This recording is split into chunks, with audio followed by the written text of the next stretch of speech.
Good morning, and welcome to another episode of the Gem Hunter Show.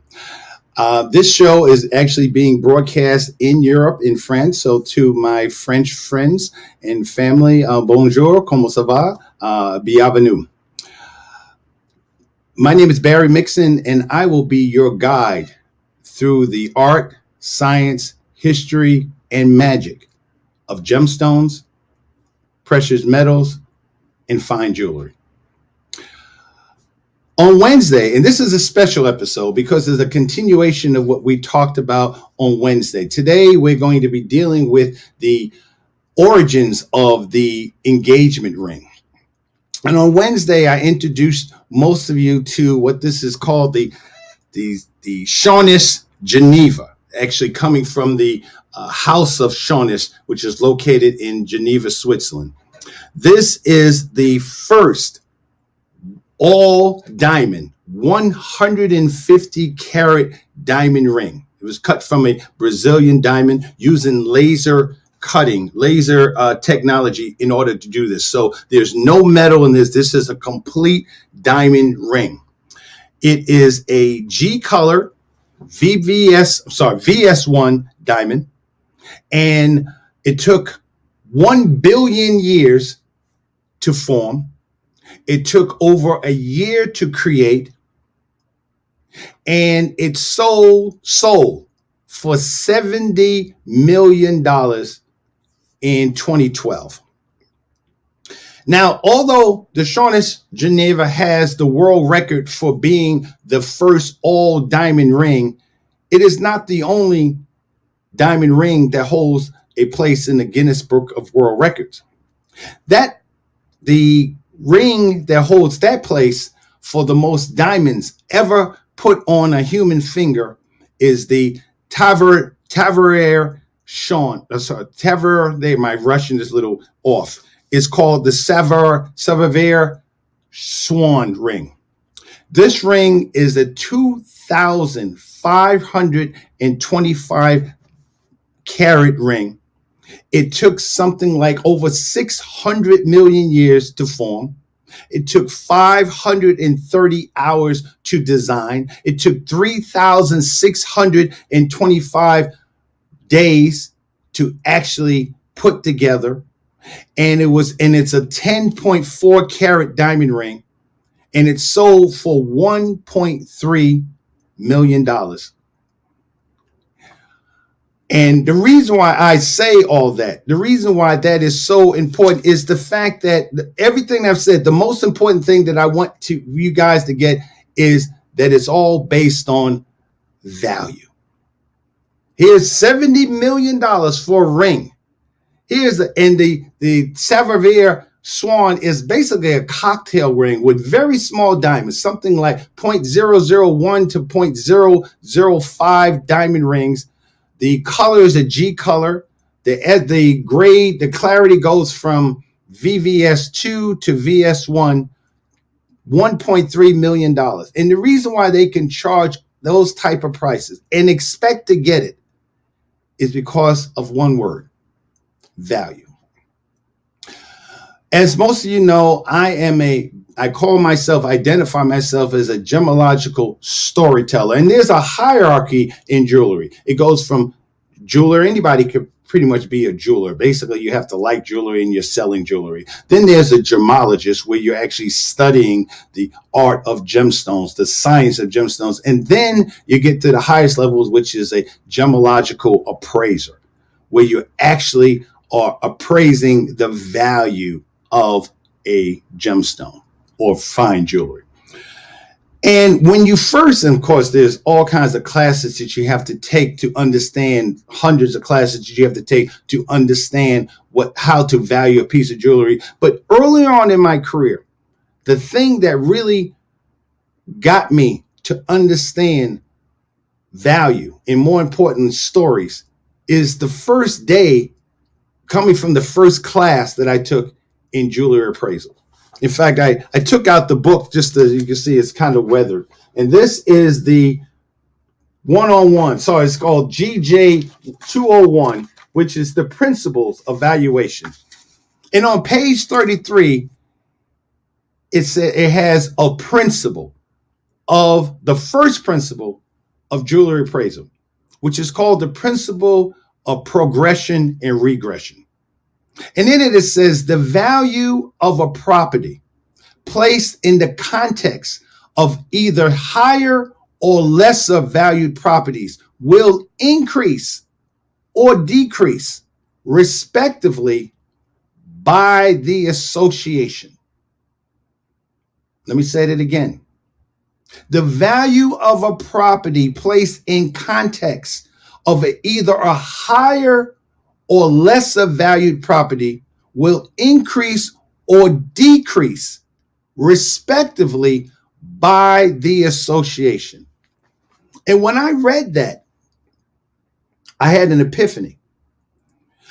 Because what they're saying is that if you took this ring, again, 150 carat diamond, VS1, sold for $70 million. If you took this same ring and put it in a flea market, the value of this ring would decrease because it's in a flea market.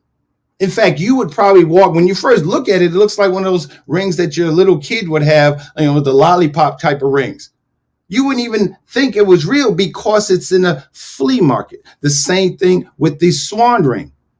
$1.3 million. But if you took that ring and put it in Target, you would, or Target for our more European customers, that ring would decrease in value.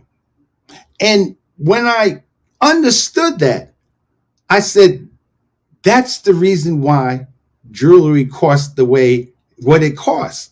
See, in going back to our main topic, which is the origins of an engagement ring, the reason why 90% of women in the world wear engagement rings is because of a story. The most important thing that you can ever do and learn how to do in your life is to tell a story.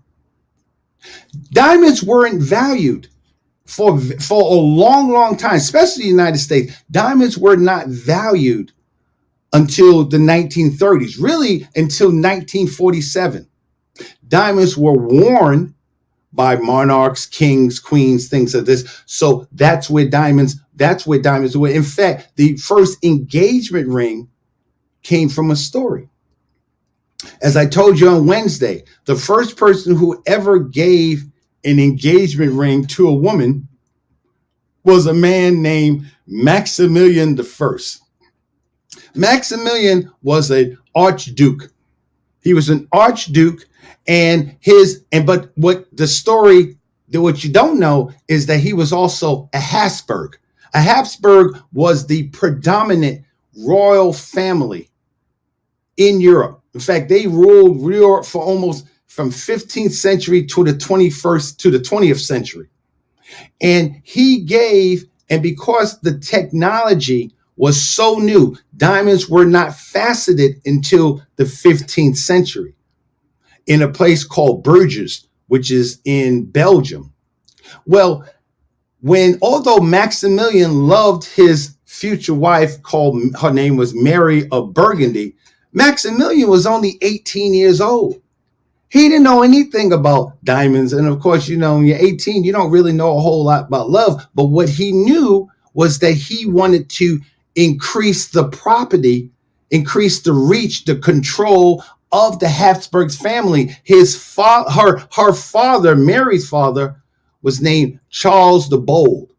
And Charles the Bold controlled the Netherlands and Belgium and the northern and eastern parts of France, and Maximilian wanted that. So what he did was he discovered the first faceted ring, and I'm not talking about anything fancy. He gave her a ring. The stones are very small. He gave her a ring in the shape of an M, which could have meant for Mary, but as far as I'm concerned, it meant for merger, because that's what it was. It wasn't about love, it was about a merger. In fact, he didn't know what Mary even looked like. He didn't meet Mary until he eventually married her.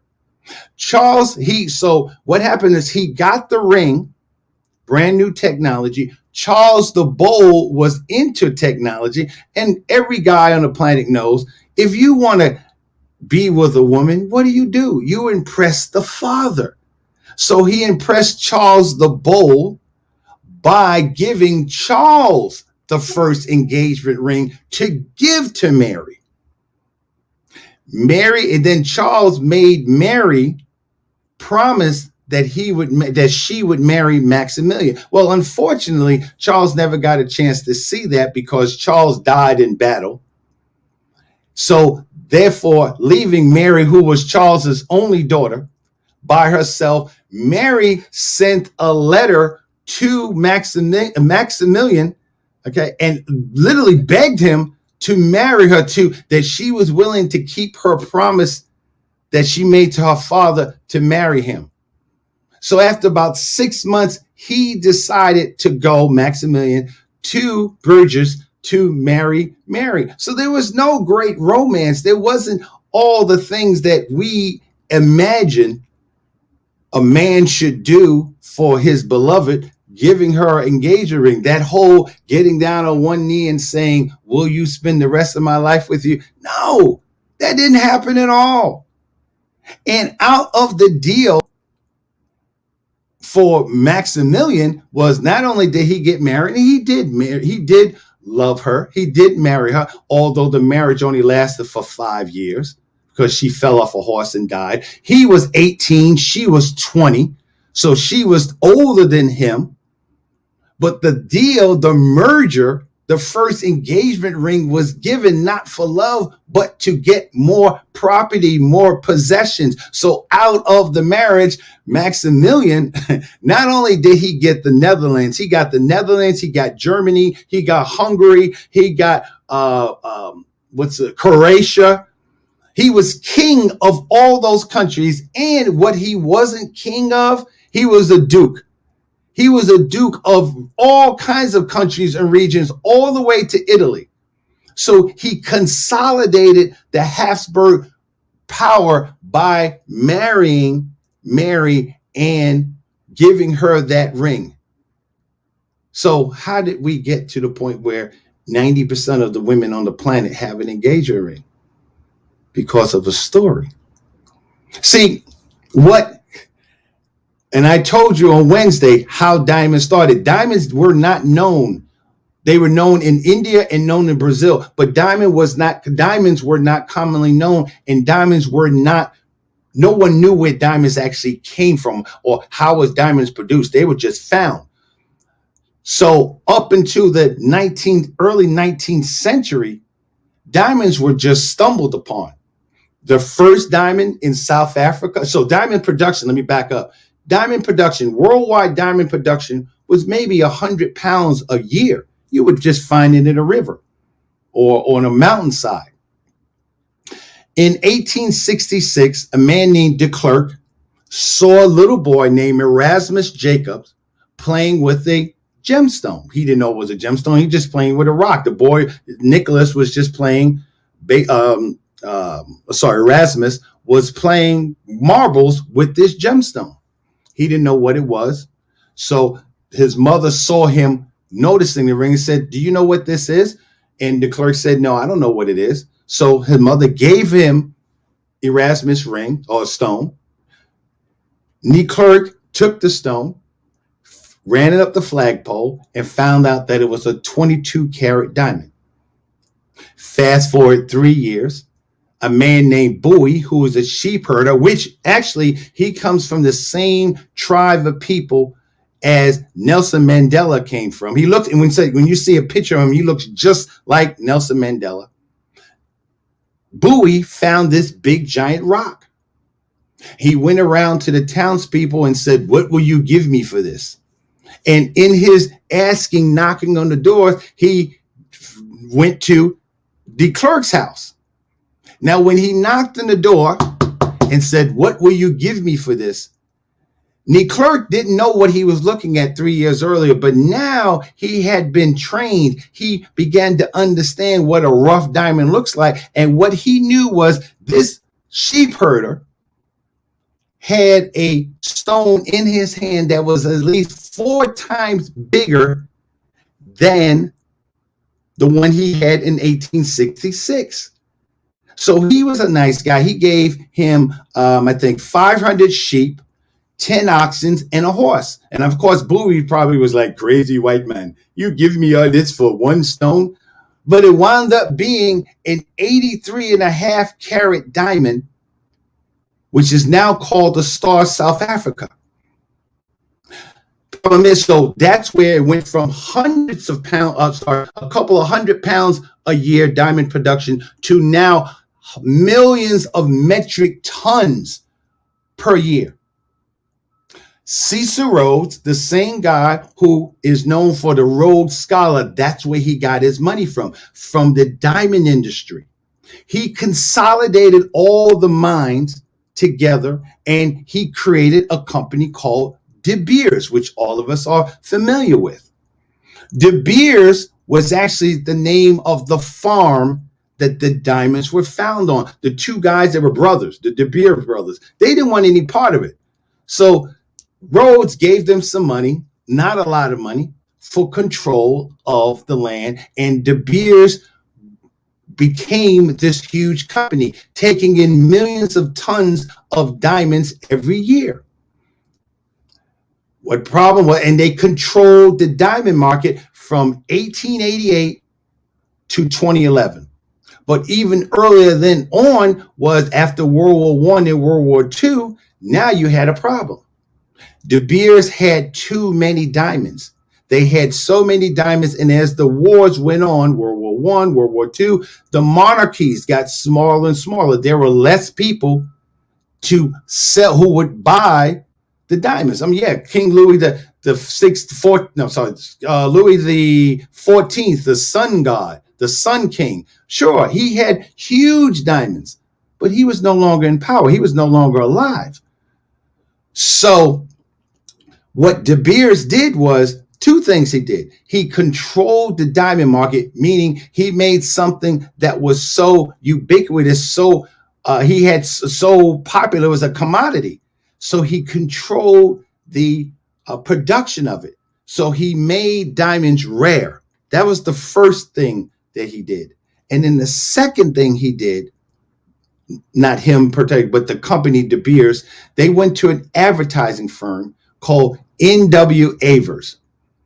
N.W. Avers was, in the beginning, those of you who saw Mad Men, saw the television series Mad Men, it was the beginning of the advertising age.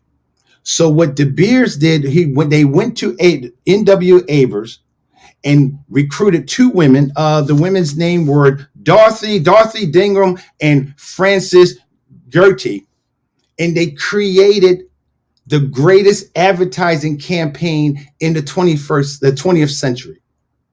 And in those days, women, they used more women, they hired more women in advertising because they wanted to sell to women. So Dorothy and Frances came up with this idea to use the story of Maximilian. Although very few people knew of who Maximilian were, but they knew the Habsburgs because, again, the Habsburg was the predominant royal family in Europe. So everyone knew the Habsburg. If you go to Austria and Belgium, you still see the double eagle symbol all over Europe. They used that story to promote diamonds. So what they did was they took the story of Maximilian proposing to Mary.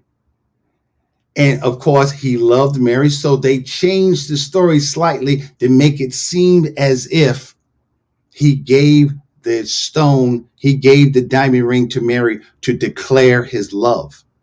And of course, that wasn't real, but that's what De Beers did.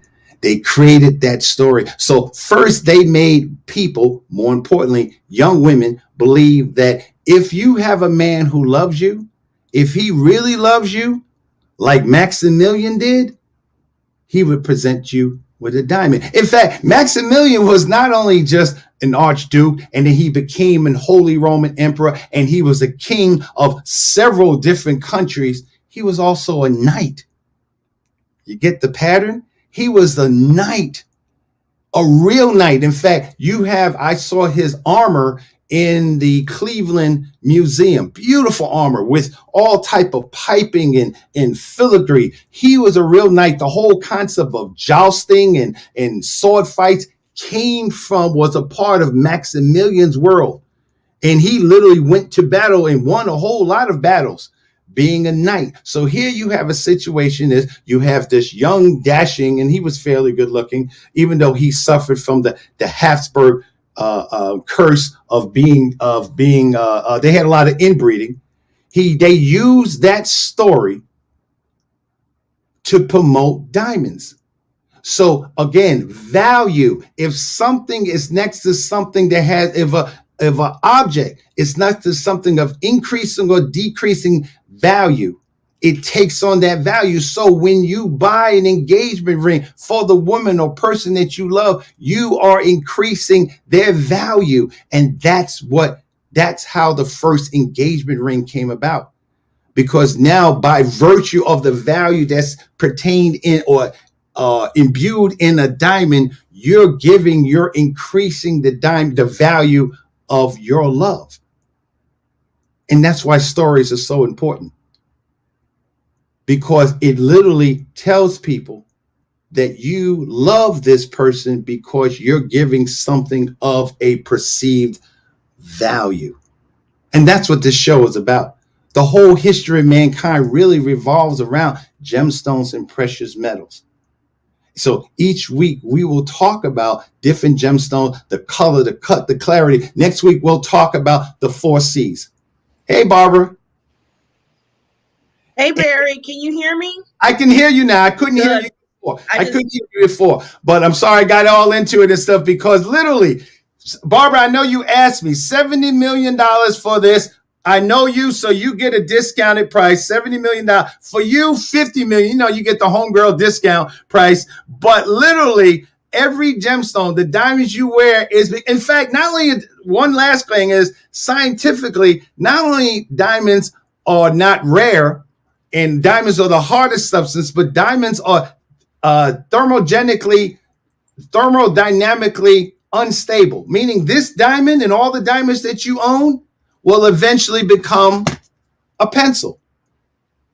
It will eventually, in time, so the diamond factor, 1,000,000 years from now, will be called the graphite factor. Okay, so enjoy. Well, by that time, I won't be. Exactly, you won't be around. I don't have to worry about it. Factor. But that is the history of the first engagement ring. It's based off of a story. And that's why it's so important for all of us to understand our own stories, because nothing has value without a story. Awesome, Barry. Awesome. Thank you. Well, first of all, I want to thank you. And it's an honor that you came back today, because we help each other out. Experts cover other experts on the show. So since they didn't hear me earlier, Madeline couldn't come on today. But Barry, I had a big surprise. We had the Gem Hunter come back on today. So thanks, Barry. Thank you so much. And now that people can hear me, I feel much better now. And just as a quick side, just to let people know, this is, especially our Toastmaster friends, this is what you use for Toastmasters, because again, sometimes your sound is out. Last week, you saw me, those of you who watch me, I thought the show was supposed to end, that you was going to come on. You were doing something, so it didn't come back on. And I'm like, let me continue. So those table topic techniques of how to continue telling your story. What do you do when you're like, you thought you had 10 minutes and you actually have 20 minutes? This is where learning how to tell your story, which increases your value, is vitally important. Well, thank you, Barry. And like I tell people, always be ready if you're a speaker, you should be ready. It's just automatic. It's in our blood, right, Barry? It's in our blood. So we always have something to talk about. Yeah. Even if it's the three little pigs, you can learn something from that story. Exactly. So literally next week, next Wednesday, the normal time, 8:00, I will be talking about the 4Cs and show you how cut, clarity, color, and carat weight relates to us. That those same qualities that we see or subscribe to with diamonds are the same things for us. Look at your color.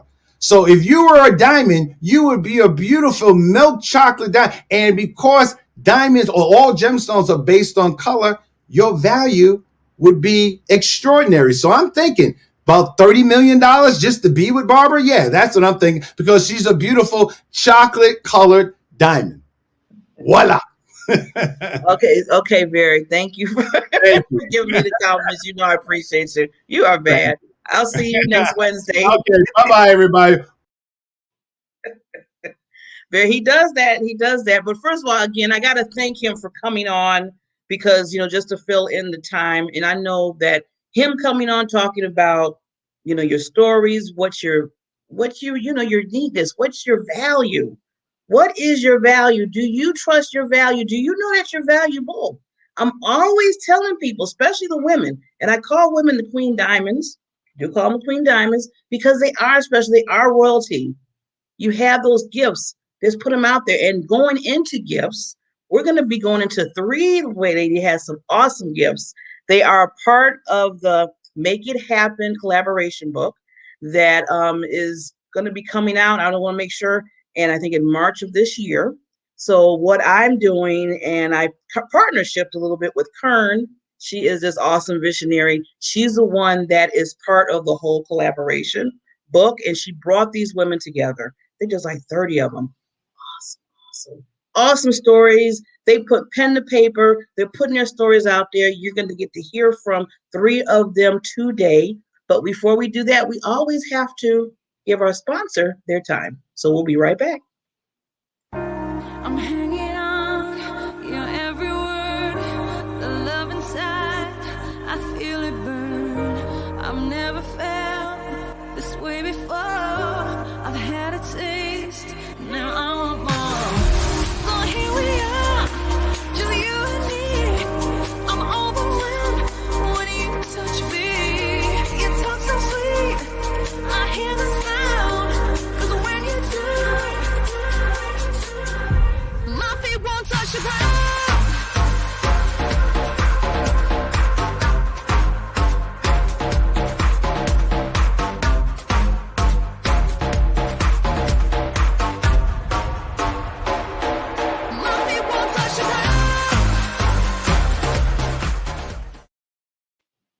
You can't help but dance to that. You can't help but dance to that. Come on now, it's Friday.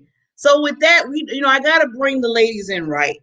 Now you just seen the video, our sponsors, but hey, gotta bring in the queens right. So here we go. Once I bring this on, they will come on and we're gonna be having just a conversation with them to get to know who they are and get just a little taste of what's in their chapters. So here we go.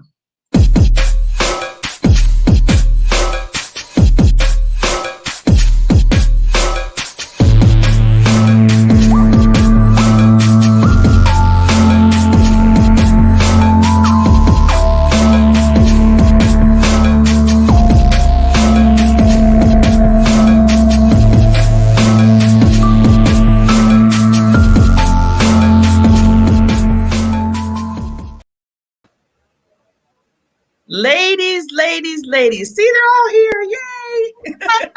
Good morning. Good morning. Good morning. Good morning. Good morning. You just take that off. There we go. How are you ladies doing? I don't know what the time zones and everybody. So how are we doing in that? So I'm can you hear me okay? Can you hear me? I'm doing wonderful. I'm on the East Coast in Atlanta, Georgia. Oh, Georgia.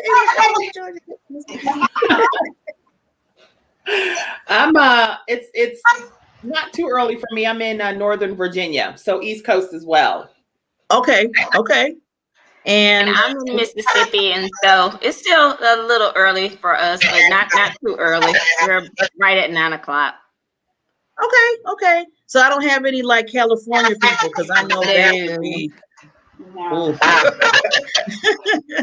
So, ladies, I want to welcome you to the Diamond Factor Experience Show. I'm just so happy that I'm able to really hone in with the authors of Make It Happen. And so you can have more exposure, people get to know you a little bit better.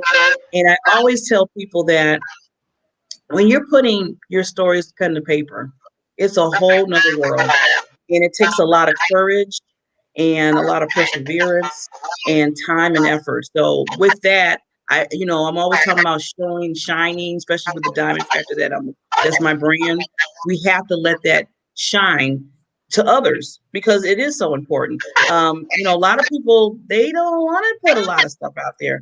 But see, I know with you three ladies, you probably said yourself, because I'm in the book too, that this is giving hope to people. This is giving that connection that people understand, like, okay, if I went through something or dealt with something, good or bad or ugly, doesn't always be the bad, that people can resonate with that. And they say, oh, hey, Jean did it, Felice did it, Lee did it, maybe I can do this.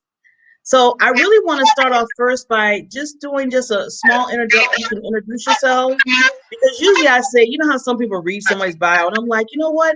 I'm not going to do it any justice. You are you. I want you to just tell who you are to the listeners. So we'll start with Jean. Thank you so much, Barbara, for having me on your show. I am Jean Turner. I am the CEO of Spirit of a Warrior Life Enterprises, a registered nurse and holistic health coach. And so what I do is help others to discover the innate inborn strength that is within them so they can first uncover and go forth and rebound from whatever was hindering them, the obstacles in their life, so they can live up to their true potential and walk at their maximum wellness capacity. See, we're on fire already. Yeah, I'm a little fireball. And there's so much more else got going on. An author, a podcaster, a new radio host. We get into March here in the ATL. So I'm very excited about all of that. That's what I'm talking about. Awesome, Jean. Awesome. So we'll go to Lee next. Introduction for you. Okay, so good morning, everyone. Lee Mariano. I'm the founder and CEO of Alexidon Coaching. I am a former Marine. I'm a C-suite executive. I am a transformational life coach. I am an author. I am a speaker. Of course, as many women do, I wear multiple hats. But what I do with Alexidon Coaching is I help women who are frustrated with their current situation in life, and they're looking for change. They're looking to change themselves. They're looking to change their career, their role, how they show out, how they come out to the world and show up as themselves. Maybe they're dealing with some trauma in their life that they're trying to overcome and regain their confidence and rediscover who they are. And they just don't know where to start. So I help them with that process. I help them understand and reconnect with the power that they have inside of them and rediscover who they are as a person, as a woman, as an individual, without all the labels that society and culture and family and friends put on them. Just who are they when they are alone and by themselves and being their true self. So I work with women to help them through that process and help them become their real true self. And it's so powerful. I love it. And I'm so happy to be here with all of you wonderful ladies, even though it's early on a Friday morning. Where's my coffee? Where's my coffee? I'll send you that virtual coffee to you right away. It's nice and hot and good. Well, thank you, Lee, again for coming on, ladies. I know it is early, but you know what? See, that's the whole thing about being that the extra. See, you do the extra, you push because you're like, look, this is something that's important to me, it's important to others, and you show up. So I'm so glad that you're all showing up this morning. And last but not least, is it Felice? I want to make sure I say it right. Yes, that's correct, Felice. Okay. So my name is Felice Kelly Gillum. I am the executive director of a nonprofit, the United Service Organizations. We provide services to our nation's military and their families there's by far nothing more rewarding than being able to be a vessel of support to our service members and their families after all that they sacrifice for our great nation. So I've done that for the past 14 years, and it's certainly been a blessing in my life. I also am an author, speaker, and I have 4 children ranging in age from 23 to 3. So that keeps me pretty busy as well when I have to throw my mommy hat on. That's so sweet, the mommy hat. Yeah. See, that's another reason why I call the women Queen Diamonds. You got all the hats, including the mother. And, every time I think of mothers out there, kudos to you over and over and over again. And then on top of that, you're a business person, you own your own business, you're a TV podcaster, probably you have a husband. And then also from top of that, writing a book, being an author. That's exhausting just me thinking about it. It is. It's quite a lot. It is. So yeah, so that's why I know it's just you pour your heart into it. So I want to kind of get in, not really telling the whole chapters because we want people to buy the book when it comes out. But I just want to kind of ask you each individual of like what the story, whether the main story, what kind of pushed you into saying I want to put this on pen and paper to the world. So I'll go with Lee this time. Well, so with me, my story, the title is Rising from the Ashes. And my story is really focused on my experience and journey. I was my husband was abusive. My ex-husband was abusive. And so I am a domestic abuse survivor. And it's telling my story of how I went from that person I was 26 years ago to the woman I am today. And it's the transformation for me because it's someone reading that story may be in that situation, or they may be coming out of that situation and they don't know how to get out of it. They don't believe in themselves enough to know that they can get out of it. And so they feel stuck and they feel uncertain and they don't know where to start. And so I needed to share my story because when people meet me today and they get to know me today, they don't expect me to come out and tell them, yes, I am a domestic abuse survivor, because I don't appear to be someone who would fall victim to that, right? They're like, oh my gosh, you were a Marine. How can that happen to you? But you're a C-suite executive. You're a powerful woman. How could you have been in that situation? But what they don't understand, and what my story hopes to tell them and share, is that any of us can fall into that situation. It is a process, and it's the peeling back of your confidence. It's the diminishing of who you are. And it makes you become someone you don't even recognize. You don't even recognize who you are when you're in that situation. And so then how do you get out of it? How do you deal with something so painful and hurtful and life-changing, and then become this other person, this executive, this powerful person, this USA Today bestselling author, married for, my second marriage is, we're going on 23 years. We live a good life. But 26 years ago, that wasn't the case. That wasn't the case. And I was a person I didn't even recognize. And my journey, what I went through and what I experienced, my goal and my hope in writing my story in this anthology is to help another woman understand that there is light on the other side. There's a journey for them on the other side, and they don't have to stay where they are. They don't have to stay, bent. They're not broken yet. Maybe they're bent, they're not broken, and they can get to the other side. So that's why I tell my story in this anthology. And when it came up, I had, I was absolutely like, yes, I need to participate, because it's such a powerful thing that Kern has arranged. And all of us telling our stories is such a powerful experience that the reader will have. See, that's what I'm talking about. That's why I look at each and every one of you ladies as a conqueror, because you took on what you dealt with. Like you said, who would even think that you would fall into. I mean, I was in an abusive relationship too, so I get it. And then when they see you doing the books, they see you out there speaking, they see you out there just, just rocking it. And then you tell, well, you know what? I was once in an abusive relationship, and they're like, huh? huh? What? What? That's exactly But it. then, after all that goes away for a minute from people, then they're like, wow, I can tell my story. If she was in that and she came from that here to there, I know. And that's the part that I like when they say, I know I can do it. So yes, Lee. So again, conquerors. Yes.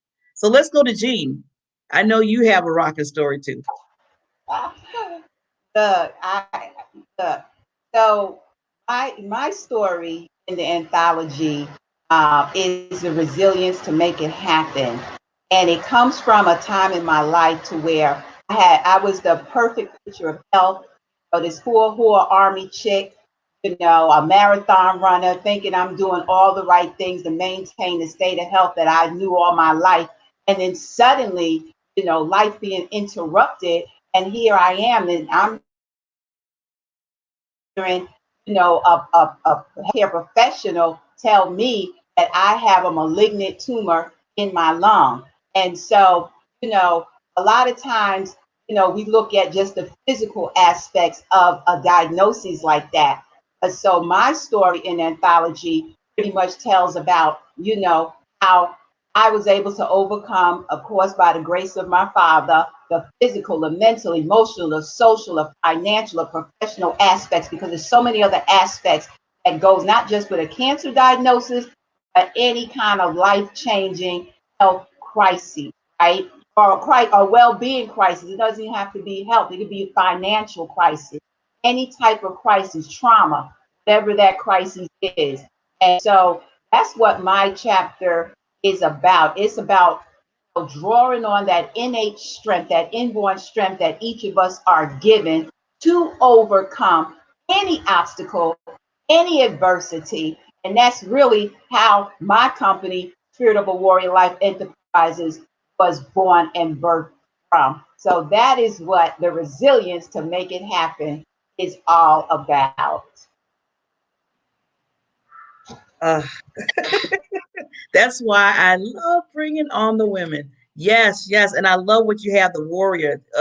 Awesome, awesome. So it's one thing to say you've been through something. It's another thing, like I said, to move forward and say I'm going to put it out there. And then the third thing is just to say I have a heart to help others, and that's what you're doing, Jean. I mean, wow, wow.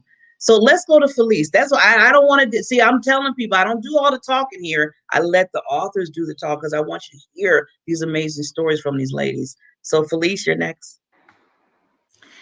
So my part of the anthology is trying to show and demonstrate to women how to learn to be your own light in this world filled with so much darkness, because that's what I had to do to make it happen for myself. I am a lot different than a lot of people. I grew up pretty privileged. My parents were probably as close to Heathcliff and Claire Huxtable as it can come. So I had the perfect image of everything how life was supposed to be according to the American dream. And so ideally, when a person from the outside looks at someone like myself, they think kind of like what Lee was saying, oh, you went through that, or you went through that, or, it's just kind of hard to believe. And one thing that I recognized very early on, probably as a young preteen, is that I had to go through so many different struggles and challenges to give and lend myself credibility where people would be able to listen and know that I could be empathetic to their stories and not just someone that was looking in and trying to interpret basically what they were going through, that I had to reach the bottom of pits of hell just like everyone else in order to be able to bring light to someone else. And that really is what my journey was all about. I found that not telling my story would always keep me stagnant and make me basically just kind of twirl around like a little puppy in the same position. So I had to be a part of this, to be able to share my story, to be able to help the next woman to know how to be her own light in this world full of so much darkness. Awesome. I was just thinking when you were speaking, Felice, and you're talking about how that, by telling your story, it also internally healed. It was like a healing process as well. No doubt about it. There's so much healing in honesty and transparency. I feel growing up the way that I did, a lot of times there's so much that's about image. And so you find yourself not always being very transparent because you have this image that you're to uphold. And you a lot of times don't show the bad, but I had to. My war wounds was who I was. It was a part of my ministry. And, there were times where I even had to remind myself, oh, girl, you going to embarrass your parents. But, I had to get to the point in my life to where none of that even mattered, because I was the vessel that God was using to be able to transform someone else and to be able to help someone else on their spiritual journey. And I just feel so honored and so blessed to even be able to share the stage with so many other remarkable women and men, to tell our stories, to be able to be that light in that vessel. Yes.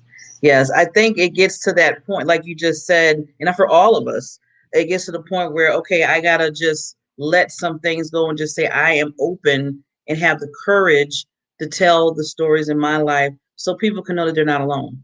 And I think that's the biggest thing that we all think about is like, okay, first of all, we thought, we probably thought in ourselves that I feel alone in what I'm going through. But then after you came out of that and you said, okay, I got to do something different. There was a change. It was a switch, something changed you to say, I want to get out of whatever or move forward. And you did. And then you're thinking to yourself, okay, wow, got through all that. Now what do I do? I keep living, or do I share? Do I really share this? And there's not a lot of people. That's why I give you authors awesome kudos for it, because some people don't do that. They stop at the point of they got to that point and they just keep it moving. If anybody want to even tell them about what happened, they was like, don't even go there. Don't say nothing. I'm trying to do my thing. And they, but we, I feel the warriors as you are and the conquerors that you are, you're like, you know what? I'm going to lay it all out there because, it's helping me heal as I talk about it. And hopefully it's reaching to you and helping you heal. There's a lot of people hurting right now. It's a lot of people, especially women who are hurting a lot. So when they see us out here doing our podcasts and stuff and just say, you know what? I wasn't all together like I am right now. So that's awesome. So before we I want to ask one more question because I want people to hear from you on some other things, but I got to give the sponsor their due. So let me put the sponsor real quick. We'll be right back.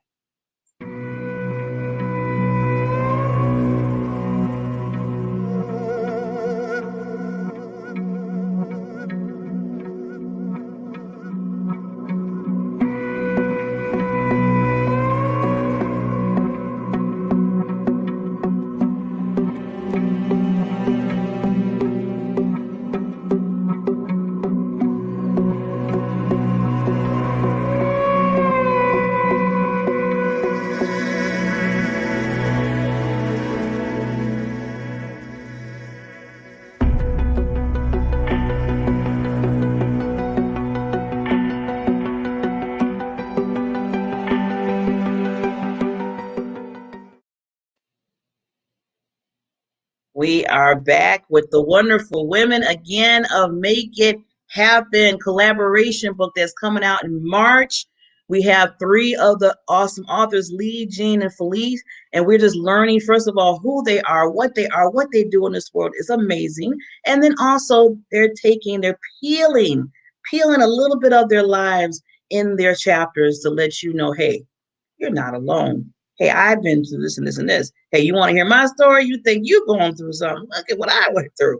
And it's just awesome. So before we sign off, I want each of you just to give maybe a minute to the listeners on just what you feel that they need to learn. Maybe a person out there will want to be an author, or they're thinking about putting pen to paper, or just something that you have in your life that you want to share, to give some wisdom and guidance. So I want to start with Felice first, and then we'll just go to Lee and then Jean.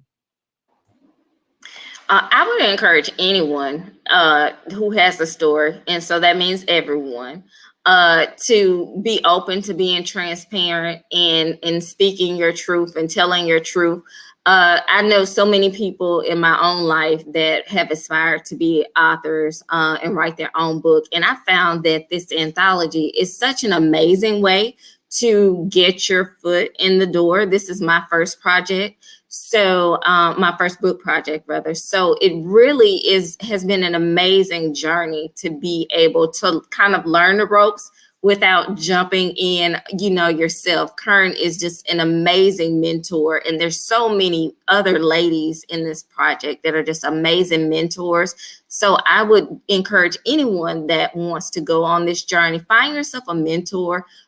Look for these type of opportunities with different anthologies that might be about to take place, and just jump in. Don't be afraid. Don't be scared. Even if you are scared and afraid, still jump in, because I guarantee there'll be someone in the group that will throw you a life vest. You'll be fine.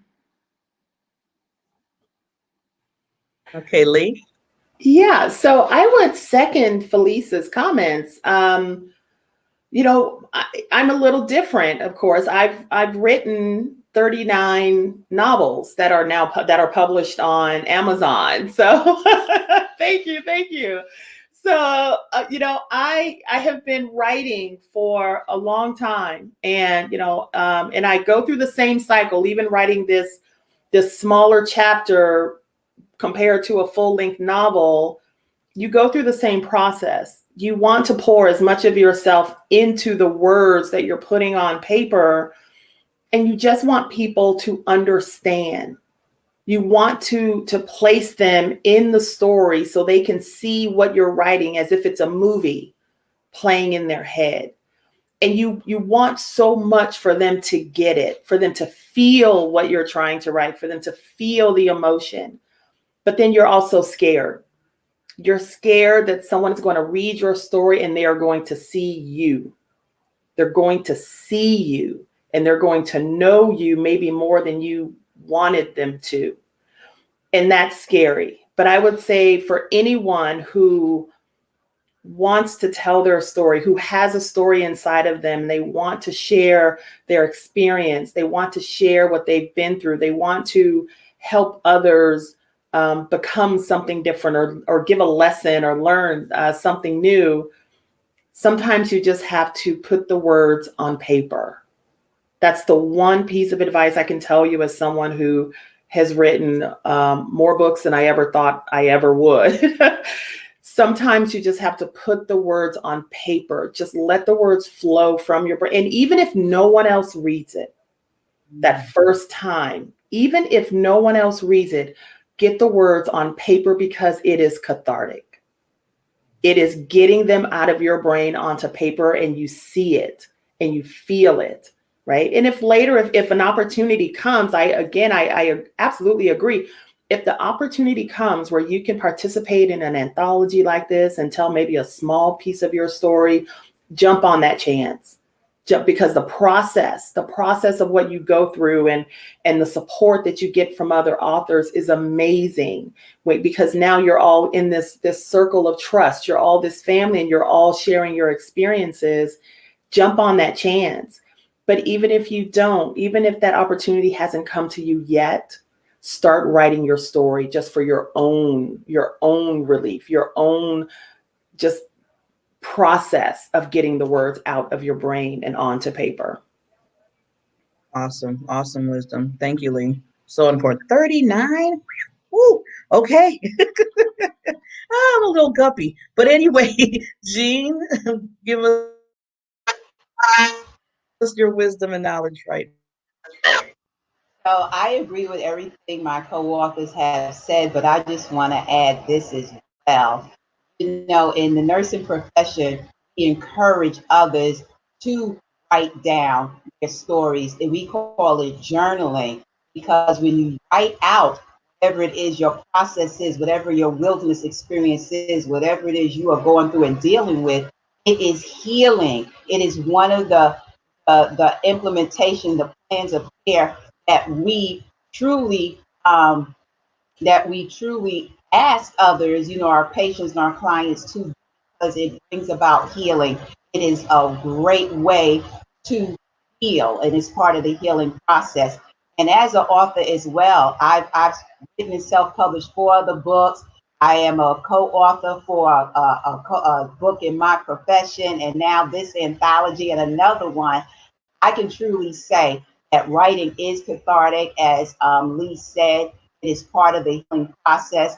And look, what we go through is not for us to keep it to ourselves, right? But it is for us to share so that others can overcome by our story, by the words that we have written down. They can overcome and know that it is possible to overcome adversity, overcome trials, tribulations, and continue to move forward in your purpose here on the earth. So thank you so much for allowing me to share.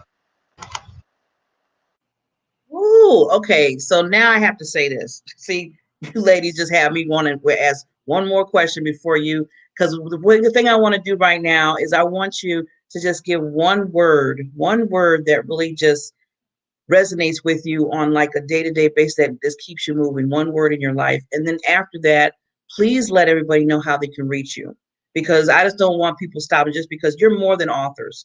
You have much more that you do. So I want people to really see who you are, and if they need to reach out to you for coaching or what you do, that they know where to go. So let's start with Felice.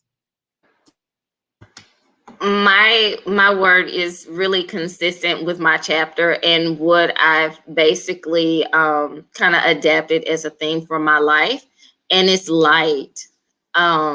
Just being light, showing light, is so important. Like I say over and over again, in this world of so much darkness, anytime that we can be a vessel and a light to someone else, we never know what that part of our journey will be able to heal someone else. So light is definitely my word.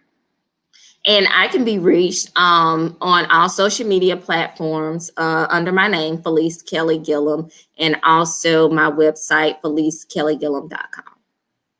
Awesome. That's Jean. You're next. What's your word and how they can reach you? My word is resilience, because you don't know how resilient you are until resilience is a requirement. I can be reached at my website is www.spiritofawarrior.life, and I am on all social media platforms under Jean Turner, Nurse Coach Jean, or under Health Chat with Coach Jean. Thank you so much, Barbara. Thank you. And Miss Lee. All right. So my word is, I had to think about it. My word is is courage. My one word is courage. And that's, for me, it's really about being brave enough and strong enough and bold enough to put yourself out there, even when you are afraid, even when fear wants to take hold. You still put yourself out there. You tell your story. You bring others into your fold, and you help them as well, right? You help them gain courage. And courage is something that not everyone has. And we have to build it. We have to create it. We have to work on it. But it's having courage, even in the face of fear. And so that's really where, so that's why my word is courage. But everyone, I'm on all social media platforms, primarily under Alexa Dom Coach. You can find me on Instagram and Twitter under Alexa Dom Coach. You can find me on Facebook under Lee Mariano or Alexa Dom Coaching. Or you can reach me on my website at alexadomcoach.com. Okay. So I always do this when I bring on, especially the Queen Diamonds, reach out to these ladies. They have so much that they're giving out of their heart. that they've been doing out there. And they love people, as you can see. I mean, we really love people, if we're going to put pen to paper and put our stories out there. So please reach out to them. They have different things that might be just for you, just for you. Everybody's not for everybody, but I know there's somebody for each and every person. So please reach out to these ladies. Ladies, again, I thank you for coming on the Diamond Factor Experience Show. I'm just excited. I just love to see when we all come together collectively and share our story, but to share each other and even help and collaborate with each other. Because this is a collaboration, not just in the book, but coming on the different platforms and being interviewed and just being out there. So I just really thank you, each and every one of you, for coming on this morning. And the book is coming out. I got to check with Kern. I want to be saying this right. I think it's coming out like the end of March. So like I tell people, you will be seeing a campaign coming through this show to make sure that you buy the book, read these lovely ladies' chapters, really soak into it. And I'm just saying, just don't read it one time and say, okay, I read it. Read it a few times. Read it a few times. Remember, they poured their heart and soul in this, not just for themselves, but for you. So with that, ladies, thank you so much. And again, and you will be seeing them. Hey, I'm going to collaborate with them. This is not just the stop of this. So love you, ladies, so much. You have a wonderful day and a wonderful week. And we will see you soon. Yes, yes, yes. And here we go.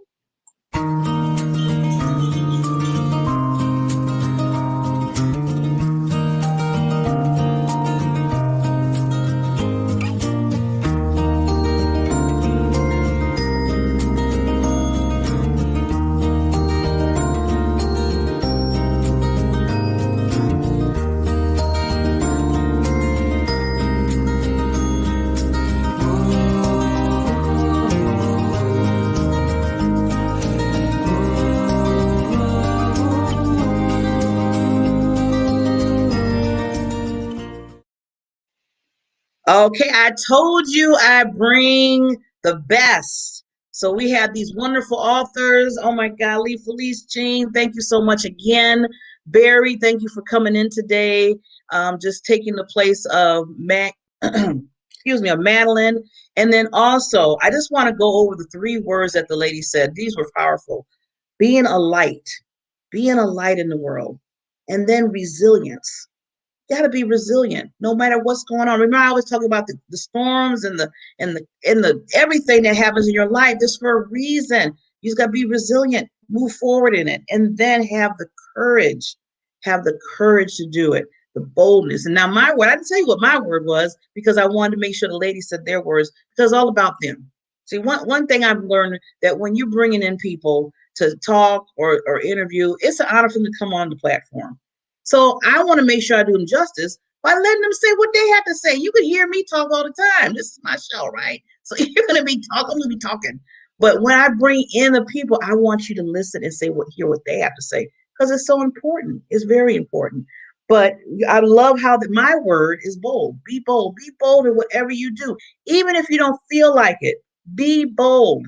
I wouldn't have this show right now if I wasn't bold enough to come out and do it. I was like, who's going to watch me? Who's going to, oh my God, all that starts coming into play. Those little gremlins in you. Don't have the little gremlins. They always want to say something. And you'd be like, shut up. Be quiet. I'm going to do this. I know I have gifts. I know I have talents. And that's what you have to say to yourself every single day, every second of the day. So, I always end it with always reminding you of your PPD, what I call your purpose, passion, and drive in your life, which drives you. Those gifts, those talents, you were not put on this earth by a mistake. You were put on this earth for a reason. You're a tool for somebody. The authors that come out, they're a tool. They were put on this earth to tell their stories, no matter how many they say, no matter how many books they.